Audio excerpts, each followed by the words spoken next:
The Awakening Conference 2023, talking to Nick Pope. And what work are you going to be doing shortly? Well, there's a lot coming up, mainly in the United States.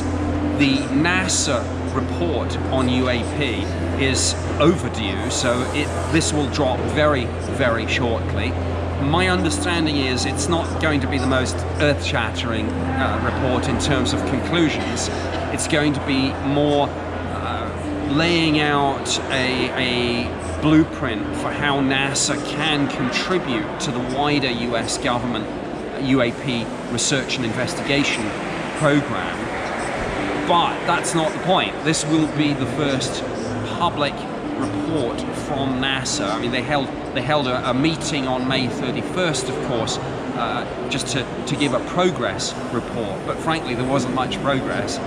This will be the definitive report, and the point is, this will be the first report, the public report that NASA have ever issued on this subject. Previously, before Bill Nelson was appointed as NASA administrator, the NASA line was, we're not interested in UFOs and we don't study them. Well, Bill Nelson, of course, before he was appointed as the boss of NASA, he sat on the Senate Armed Services Committee and he got the classified briefing, for example, on the US Navy UAP videos.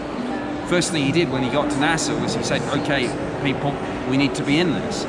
So this is a profound culture change for NASA to be publicly into this. I'm aware, of course, there are all sorts of people who believe that NASA have been involved with this and actively part of a cover-up for decades.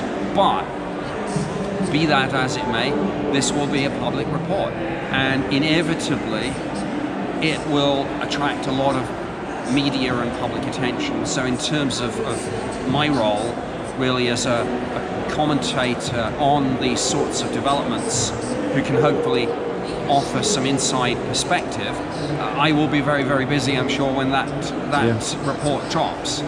So basically then, we are seeing a big shift and the door is opening to, do you think full disclosure, or do you think that we're just going to learn more over the next few months, or will it be years? Well, full disclosure depends, of course, on what precisely there is to disclose, and there are a number of different theories about that. Yeah. And developments will really start to come thick and fast over the next few months. We will see, for example, more whistleblowers coming forward.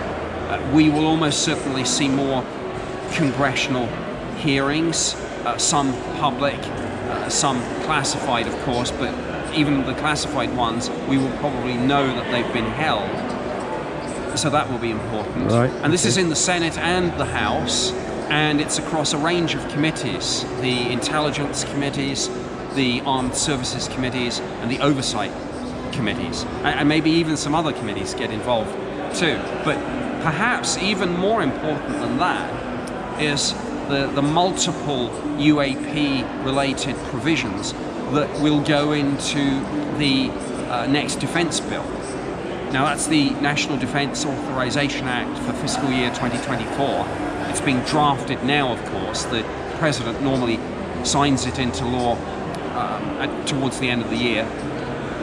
Chuck Schumer, the Senate Majority Leader, has recently put his name to a 64-page amendment, all of which is about UAP. And it's absolutely surreal, because when you read it, it starts off with the definitions, and terms used, of course, is non-human intelligence. And I think that term appears over 20 times in the legislation.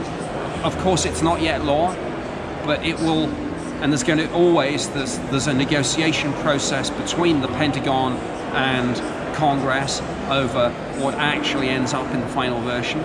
But there's a lot of really strong stuff in there. Nick, thank you. That is absolutely wonderful. And I don't want to press you because I know your time's limited, but you touched on non-human intelligence and the shift from extraterrestrial. Do you think were they talking non-human because they know that these things are of a different origin and not actually from outer space? You can be concise because I know your time's limited. Well, David Grush has used the phrase non-human intelligence, and he has said the reason he uses that term is because the extraterrestrial hypothesis is just one of a number of competing theories. There is the ultra-terrestrial theory, I guess interdimensional theory. One could also say, I suppose, that he's not articulated it, but time travelers from the future, something demonic, or something for which we currently have no words or concepts. So everything's on the table. Thank you, Nick Pope. Pleasure. Thank you very much. Thank you for giving us your time. Thank you.